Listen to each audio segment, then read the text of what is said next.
بسم اللہ الرحمن الرحیم۔ السلام علیکم ناظرین، میں ہوں آپ کا میزبان عباس جعفر۔ ہمارا آج کا پروگرام ایک دلچسپ موضوع سے متعلق ہے، اور یہ ملک کی دو اہم ترین شخصیات کی سیاسی مخاصمت کہہ لیں یا مقابلہ کہہ لیں یا محاذاری کہہ لیں، اس سے متعلق ہے۔ میں ان کے بارے میں پہلے بھی ایک پروگرام میں بتا چکا ہوں۔ یہ دونوں شخصیات، ان کا تعلق بلوچستان سے ہے، اور ایک ان میں نگران وزیر اعظم انوار الحق کاکڑ صاحب ہیں، دوسرے صادق سنجرانی صاحب ہیں۔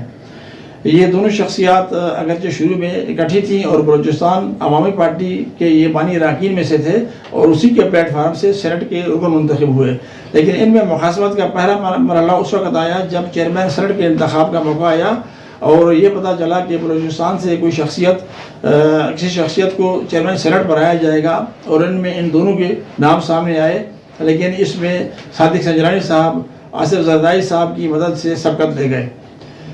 لیکن یہ معاملہ یہی ختم نہیں ہوا۔ بعد ازاں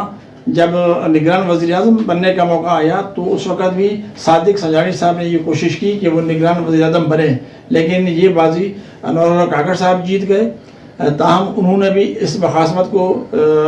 بقول ذرائع جاری رکھا، اور انہوں نے جو فوری بدلہ ہے وہ اس طرح سے لیا کہ صادق سنجرانی صاحب کے جو چھوٹے بھائی ہیں رادق سنجرانی صاحب، وہ ایم ڈی تھے سینٹ میٹلز کے، اور گزشتہ غالباً 16-17 سال سے اس کے ایم ڈی چلے آ رہے تھے۔ 2008 میں ان کو اپائنٹمنٹ ہوئی تھی،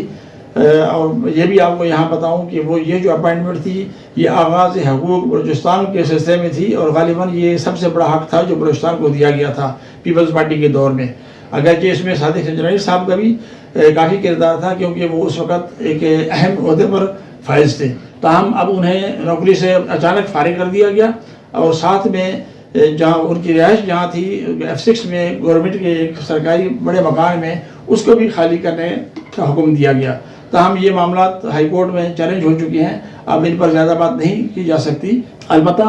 ایک اور چیز سامنے آئی ہے، وہ یہ کہ وزیر اعظم صاحب نے گزشتہ دنوں لاہور میں اور بعض دیگر جگہوں پہ بھی بیانات دیے کہ جو اسمگلنگ ہے ملک میں اس کا خاتمہ ہونا چاہیے، اور خصوصاً جو ضلعی حکومتیں ہیں وہ اس پر توجہ کریں۔ لیکن لاہور میں انہوں نے چاغی کی حکومت کو خصوصی طور پر جو انتظامیہ ہے چاغی کو، اس کو تبدیل کرنے کی ہدایت دی بلوچستان گورنمنٹ کو۔ لیکن صادق سنجرانی صاحب چونکہ بااثر شخصیت ہیں، اس لیے چاغی کی انتظامیہ تو تبدیل نہیں کی گئی۔ البتہ صادق سنجرانی صاحب کے قریبی حلقے یہ بتاتے ہیں کہ وزیر اعظم صاحب کی اس مخالفت کے سبب ان کی مقبولیت میں اضافہ ہو رہا ہے، اور لوگ یہ کہہ رہے ہیں کہ ان کا جو نمائندے ہیں جو وہاں سے صادق سنجرانی صاحب الیکشن لڑ رہے ہیں، اس میں ملک کی سب سے بڑی طاقتور شخصیت کی انہیں مخالفت کا سامنا ہے، تو ان کی عوام ان کی حمایت پر زیادہ مائل ہو رہے ہیں۔ لیکن یہاں پہ ایک بات میں اور واضح کرتا چلوں کہ اخبارات میں خبریں بھی چھپی ہیں کہ صادق سنجرانی صاحب بلوچستان کی وزارت اعلیٰ کے امیدوار بھی ہیں، جبکہ انوار الحق کاکڑ صاحب کی یہ کوشش ہوگی کہ اول تو وہ انتخابات میں کامیاب نہ ہوں، اور اگر کامیاب ہوں گے تو پھر وہ وزیر اعلیٰ نہ بن سکیں۔ یہ ان کے جو لوگ ہیں، علاقے کے جو قریبی لوگ ہیں، ان کا موقف ہے۔ تاہم ابھی یہ تو غیب کی خبریں ہیں، ان کے بارے میں تو کچھ نہیں کہا جا سکتا۔ البتہ یہ کہا جا رہا ہے کہ ایک تو اس مخالفت کی وجہ سے ان کی جو عوامی حمایت ہے وہ اس میں اضافہ ہو رہا ہے، اور دوسرے یہ کہ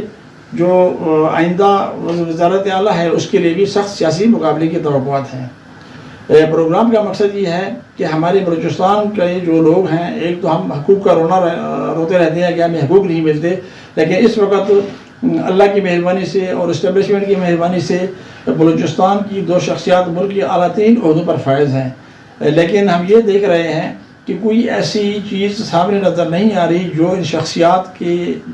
اقتدار سے رخصت ہونے کے بعد سامنے آئے اور انہیں یاد رکھا جائے کہ یہ ان کی خدمات ہیں۔ تاہم اصل جو معاملات ہیں یا جو حقائق ہیں وہ ان دونوں کے اقتدار سے الگ ہونے کے بعد ہی سامنے آئیں گے، جو ابھی غالباً عنقریب ہونے والا ہے، کیونکہ مارچ میں سینٹ کی مدت بھی ختم ہونے والی ہے، اور وزیر اعظم صاحب کی بھی جو میعاد ہے وہ انتخابات کے بعد غالباً تبدیل ہو جائے گی ان کی حیثیت بھی۔ بہرحال یہ بلوچستان کے لیے ایک اچھا موقع تھا کہ اس کے لیے کوئی زیادہ بہتر کام ہوتا، مخاصمت کی بجائے اگر بلوچستان کے لیڈر مفاہمت سے صوبے کی خدمت انجام دیں، کوئی اچھا کام کریں تو میرے خیال میں زیادہ بہتر ہوگا۔ البتہ یہاں پہ یہ میں ضرور کہوں گا کہ صادق سنجرانی صاحب کو ایک اور جواز مل گیا ہے کہ وہ انتخابات جیتنے کی صورت میں بھی اور ہارنے کی صورت میں بھی انہیں ایک مقامی کی بجائے ملکی سطح پر ایک بڑے حریف کا سامنا ہے۔ پروگرام کے بارے میں رائے ضرور دیجیے۔ اللہ حافظ۔